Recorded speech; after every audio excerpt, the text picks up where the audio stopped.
প্রভু যিশুকে কবর দেয়া। একজন ধনী লোকের দেয়া কবরে অত্যন্ত ভালোবাসার সঙ্গে তাকে কবর দেয়া হয়েছিল। যেসায়ও 53 অধ্যায় 9 পদে আপনারা দেখতে পাবেন।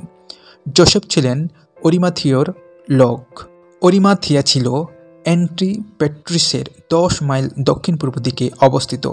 যিশুর শত্রুরা তার কবরের নিরাপত্তার ব্যাপারে খুবই সচেতন ছিল, যেন কেউ তার দেহ চুরি করে না নিয়ে যেতে পারে। তাই তারা কবরটি বন্ধ করে তাতে সিলমোহর করে দিয়েছিল এবং তাতে পাহারা দিয়ে বসেছিল, যেটি আপনি দেখতে পাবেন মথিলিখিত সুসমাচার 27 অধ্যায় 62 থেকে 66 পদে। কিন্তু ঈশ্বর দুষ্ট লোকদের এই পরিকল্পনা নষ্ট করে দিয়েছিলেন এবং রাজা যে মৃত্যু থেকে পুনরুত্থিত হয়েছিলেন সেই সম্বন্ধে এমন প্রমাণ রেখেছিলেন যা অস্বীকার করা যায় না। এরকম ছোট ছোট ভিডিও পেতে আপনি আমাদের সঙ্গে সাথে থাকতে পারেন। ধন্যবাদ।